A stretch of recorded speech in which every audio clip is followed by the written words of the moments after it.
Hollywood മൂവിയായ F1 കണ്ടു. അപ്പോൾ അതിനെക്കുറിച്ചുള്ള അഭിപ്രായമാണ് നമ്മൾ ഈ വീഡിയോയിൽ നോക്കാൻ പോകുന്നത്. ഈ സിനിമ ആദ്യം മുതൽ അവസാനം വരെയും പ്രധാന മാറ്റർ എന്ന് പറയുന്നത് കാർ റേസിംഗ് ആണ്.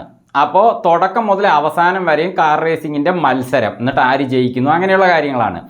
അപ്പോൾ കാർ റേസിങ്ങിൻ്റെ ജേതാവായിട്ട് ഈ സിനിമയിൽ അഭിനയിച്ചിരിക്കുന്നത് ബ്രാഡ് പിറ്റ് ആണ്. അദ്ദേഹത്തിൻ്റെ കഥാപാത്രത്തിൻ്റെ പേര് സോണി ഹെയ്സ് ആണ്. അതേപോലെ മറ്റൊരു സഹതാരമായിട്ട് ജോഷുവ പിയേഴ്സ് എന്നൊരു കഥാപാത്രവും ഇതിലുണ്ട്. അത് ചെയ്തിരിക്കുന്നത് ഡാംസൺ ഇഡ്രിസ് ആണ്. അതേപോലെ ഇതിലെ ഹീറോയിനായിട്ട് കെറി കോണ്ടനാണ് അഭിനയിച്ചിരിക്കുന്നത്. അവരുടെ കഥാപാത്രത്തിൻ്റെ പേര് കേറ്റ് മക്കന്നെയാണ്. അപ്പോൾ ഇവരൊക്കെയാണ് പ്രധാന താരങ്ങൾ. അപ്പോൾ ഇതിൻ്റെ റിവ്യൂ പറയണമെങ്കിൽ കുറച്ച് കാര്യങ്ങൾ ഞാൻ ആദ്യമേ പറയണം. അപ്പോൾ അത് ഞാൻ പറയുകയാണ്. അപ്പോൾ ഒരു 1990 സമയത്തൊക്കെ കാർ റേസിങ്ങിൽ മികച്ച ജേതാവായിട്ട് തിളങ്ങി നിൽക്കുന്ന ആളാണ് സോണി ഹെയ്സ്. അപ്പോൾ ഈ സോണി ഒരു 1993 സമയത്തിൽ ഒരു കാർ റേസിങ്ങിൻ്റെ സമയത്ത് വലിയൊരു അപകടത്തിൽ പെട്ടിട്ട് ഒരു 30 വർഷത്തോളം അദ്ദേഹത്തിന് ശാരീരിക ബുദ്ധിമുട്ടുകൾ കാരണം ഇതിൽ നിന്ന് വിട്ടു നിൽക്കേണ്ടി വരികയാണ്. അപ്പോൾ ആ സമയത്ത് APX-GP എന്ന ഒരു കാർ യൂണിറ്റ് ഉണ്ട്, ടീം. അപ്പോൾ അതിൻ്റെ ഉടമയായ റൂബൻ ലാവൻഡിസ് അദ്ദേഹം സോണി ഹെയ്സിനെ വന്ന് കാണുകയാണ്. എന്തിനാണെന്ന് വെച്ചാൽ ആ കമ്പനി, ആ ടീം തോറ്റു തുന്നമ്പാടാറായിട്ട് നിൽക്കുകയാണ്.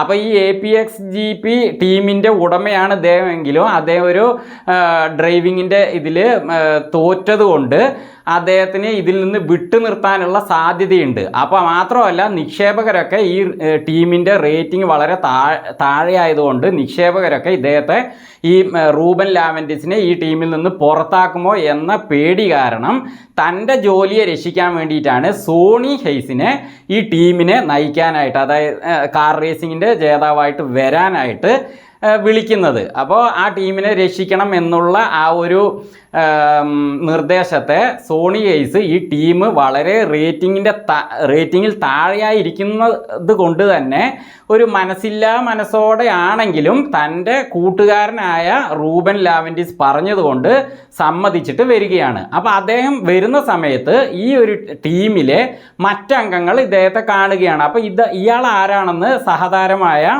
നമ്മുടെ ഞാൻ നേരത്തെ പറഞ്ഞില്ലേ, ജോഷുവ പിയേഴ്സ് എന്ന കഥാപാത്രം. അപ്പോൾ ജോഷുവ ചോദിക്കുകയാണ്, അപ്പോൾ ഇദ്ദേഹം ഈ ടീമിലുണ്ട് പറയുമ്പോൾ ഈ വയസ്സായ ആൾ വന്നിട്ട് എന്ത് ചെയ്യാനാണെന്ന് ജോഷുവ ചോദിക്കുകയാണ്. കാരണം ജോഷുവയ്ക്ക് ആകെയുള്ള ഒരു ലക്ഷ്യം താൻ തന്നെ ആയിരിക്കും ഈ ടീമിലെ മെയിൻ ആൾ, തനിക്ക് തന്നെ പ്രശംസ ഒക്കെ ലഭിക്കണം, പണം ലഭിക്കണം, അങ്ങനെയുള്ള ആഗ്രഹമുള്ള ഒരു വ്യക്തിയാണ് ജോഷുവ. അപ്പോൾ ഒരിക്കലും ഈ ഒരു ആളിനെ, സോണിയെ, ഇയാൾ അംഗീകരിക്കുന്നില്ല. പക്ഷേ ഇവരൊക്കെ പാടെ ഒരുമിച്ച് വർക്ക് ചെയ്താലല്ലേ ആ ടീം വിജയിക്കുകയുള്ളൂ. അങ്ങനെ ഒരു അവസ്ഥയിലാണ് ഈ ടീമിൽ എല്ലാവരും കൂടി റേസിങ്ങിൽ മത്സരങ്ങളിൽ പങ്കെടുക്കുന്നത്. അപ്പോൾ ഈ ടീമിൽ ജോഷുവ സോണി പറയുന്ന കാര്യങ്ങളും കേൾക്കുന്നില്ല. അതേപോലെ സോണിക്ക് ഒരുപാട് വർഷം കഴിഞ്ഞിട്ട് പുതിയ കാറുകളൊക്കെ കാണുമ്പോൾ അതിൻ്റെ ആ ടെക്നിക്കലൊക്കെ ശരിക്ക് മനസ്സിലാക്കാനും പറ്റുന്നില്ല. എന്നിരുന്നാലും അദ്ദേഹം റേസിങ് ചെയ്യുന്നുണ്ട്. അപ്പം ചില സന്ദർഭങ്ങളിൽ ടീമിൽ തന്നെ ഈ റേസിംഗ് നടക്കുന്ന സമയത്ത് ജോഷുവെ മുന്നോട്ട് പോകാൻ സോണിയെ അനുവദിക്കാൻ പറയുന്നുണ്ട്. പക്ഷെ അദ്ദേഹം അത് കേൾക്കുന്നില്ല. അദ്ദേഹത്തിൻ്റെ ആ കാറിൻ്റെ ഉപയോഗിക്കുന്ന വിഷയത്തിലുള്ള പ്രശ്നം കൊണ്ടൊക്കെയാണ്. അതേപോലെ തന്നെ ഒരു ഘട്ടത്തിൽ സോണി ജോഷുവയെ കാർ റേസിങ്ങിൽ മുന്നോട്ട് പോകാൻ അനുവദിക്കുന്നുണ്ട്. പക്ഷേ മുന്നോട്ട് പോകാൻ നിർദ്ദേശം കൊടുത്തിട്ടുണ്ടെങ്കിൽ ഇദ്ദേഹം പക്വതയുള്ള ഒരു ജേതാവാണല്ലോ, അതുകൊണ്ട് തന്നെ ഇദ്ദേഹം അത് പറയുന്നത് ജോഷുവ മുന്നോട്ട് പോകുന്നു. പക്ഷേ ഒരു ടേണിങ് വരുന്ന സമയത്ത് ജോഷുവയെ പോകരുത് എന്ന് സോണി നിർദ്ദേശിക്കുകയാണ്. പക്ഷേ ആ നിർദ്ദേശം ജോഷുവ കേൾക്കാതെ ഒറ്റ വിടലാണ് ആ കാറിനെ. കാറങ്ങോട്ട് തട്ടി തെറിച്ച് ചിന്നി ചിതറി കത്തി ആളുകയാണ്. അതിൻ്റെ ഉള്ളിൽ നമ്മുടെ ജോഷുവ പെട്ടു. അപ്പോൾ സോണി പെട്ടെന്ന് തന്നെ ആ കാറ് നിർത്തി ചാടി ഓടിപ്പോയിട്ട് ജോഷുവയെ അതിന് പിടിച്ച് വലിച്ച് എങ്ങനെയൊക്കെ രക്ഷിച്ചു. പക്ഷേ രക്ഷിച്ചിട്ടും ആ ഒരു നന്ദി ജോഷുവ കാണിക്കുന്നുണ്ടോ? ഇല്ല. വീണ്ടും ഈ ജോഷുവയ്ക്ക് ശാരീരിക ബുദ്ധിമുട്ടുകളൊക്കെ കഴിഞ്ഞിട്ട് വീണ്ടും തിരിച്ച് ടീമിൽ കളിക്കാൻ റേസിങ്ങിന് കയറുമ്പോൾ ഇവർ രണ്ടുപേരും പോകുന്ന സമയത്ത് ജോഷുവ ഈ സോണിയെ ഇവിടെ ആ കാറിനെ തട്ടി തെറിപ്പിക്കുകയാണ് വേണം വെച്ചിട്ട്. അപ്പോൾ ഭയങ്കര അഹങ്കാരത്തോടെ ഇവർ രണ്ടുപേരും തന്നെ അങ്ങനെ കീരിയും പാമ്പും പോലെ പോവുകയാണ്. അങ്ങനെ കീരിയും പാമ്പും പോലെ പോയ ഇവർ പിന്നീട് ഒന്നിച്ചിട്ട് ആ ടീമിൽ ഇവർ മര്യാദയ്ക്ക് കളിച്ചോ, എന്നിട്ട് ആ ടീം വിജയിച്ചോ എന്നുള്ളതാണ് ഈ സിനിമയുടെ കഥ. അപ്പോൾ ഞാൻ ആദ്യമുള്ള കാര്യങ്ങൾ പറയുന്നത് ഇംഗ്ലീഷ് സിനിമയാണല്ലോ, കാരണം ഇവർ ഒരുപാട് എക്സ്പ്രഷൻസ് ഒന്നും മുഖത്ത് കാണിക്കില്ല. അപ്പോൾ അതുകൊണ്ട് തന്നെ എന്താണ് സംഭവം എന്ന് പറയേണ്ടത്, അതുകൊണ്ടാണ് ഞാൻ ഇതൊക്കെ പറഞ്ഞത്. അപ്പോൾ അങ്ങനെ ഒരു അവസ്ഥയിലാണ് സിനിമ മുന്നോട്ട് പോകുന്നത്. ഈ സിനിമയിൽ മുഴുവനുമായിട്ടും കാർ റേസിംഗ് മാത്രമേ ഉള്ളൂ എന്നൊരു പ്രശ്നമുണ്ട്. അതുകൊണ്ട് തന്നെ അതായത് ആക്ഷൻ ഇല്ല, അതേപോലെ ഭയങ്കര അമാനുഷിക സംഭവങ്ങളില്ല, ഗ്രാഫിക്സുകളില്ല, ഒന്നുമില്ലാതെ കാർ റേസിംഗ് മാത്രം. സിനിമയുടെ ഇടയ്ക്ക് എനിക്ക് തന്നെ കുറച്ച് ഉറക്കം വന്നുപോയി. പക്ഷെ എന്നാലും ബ്രാഡ് പിറ്റ്സിൻ്റെ അഭിനയം നന്നായിട്ടുണ്ട് കേട്ടോ. അദ്ദേഹം പ്രായമായ ഒരാളാണ്, അതേസമയം താൻ പ്രായമായ ഒരാളാണ്, അതേസമയം തനിക്ക് ശാന്തത പക്വതയൊക്കെ ഈ ഒരു റേസിങ്ങിലുണ്ട്.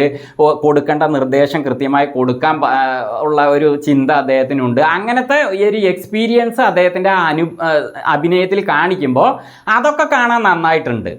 അപ്പോൾ പക്ഷേ വേറൊരു പ്രധാന പ്രശ്നം എന്താണെന്നറിയോ, ഇവർ ഈ ജോഷുവയും അതേപോലെ സോണി ഹെയ്സും തമ്മിലുള്ള കീരിയും പാമ്പും പോലുള്ള അവസ്ഥ ടീമിനകത്ത് തന്നെ കാണിക്കുന്നു എന്നല്ലാതെ ഇവർ കാർ റേസിംഗ് നടത്തുന്ന സമയത്ത് ഇവർക്കൊരു എതിരാളി വേണ്ടേ?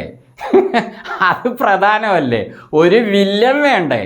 കാറുകളൊക്കെ ഓടുന്നത് കാണിക്കുന്നുണ്ട്, അതിലെ ഒരു കഥാപാത്രത്തെയും മുഖം കാണിക്കുന്നില്ല. ഇവർ തമ്മിലുള്ള തല്ല് മാത്രമേ കാണിക്കുന്നുള്ളൂ. വില്ലൻ ഇല്ലാതെ ഇവർ തമ്മിൽ മാത്രം ഈഗോ പ്രശ്നമൊക്കെ ആയിട്ട് പോവുകയാണ്. അതൊരു സുഖമില്ല.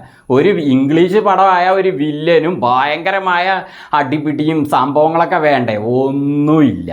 അങ്ങനെ ഒരു പ്രശ്നമുണ്ട്.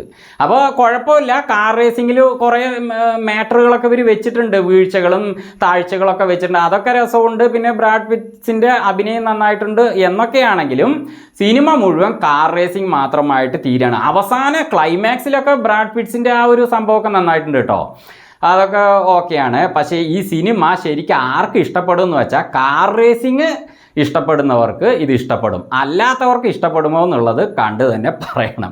എനിക്ക് ഈ സിനിമ സത്യം പറഞ്ഞാൽ ആവറേജ് ആയിട്ടേ തോന്നിയുള്ളൂ. കാരണം ഒരു വില്ലൻ ഇല്ല, അതേപോലെ ആക്ഷൻ കാര്യങ്ങളില്ല, പിന്നെ വെറുതെ കാറിൻ്റെ ഉള്ളിൽ വെച്ചിട്ടുള്ള റേസിങ് ഇവർ തമ്മിലുള്ള പ്രശ്നങ്ങളും കാണിച്ചിട്ട് വില്ലൻ ഇല്ലാതെ ആർക്ക് വേണ്ടിയായി ഇവർ ഓടുന്നത്? ആർക്കോ വേണ്ടി തിളയ്ക്കുന്ന സാമ്പാർ എന്ന് പറയില്ലേ, അതുപോലെയാണ് സിനിമയുടെ അവസ്ഥ. അപ്പോൾ എനിക്കിതൊരു ആവറേജ് മൂവി ആയിട്ടാണ് തോന്നിയത്.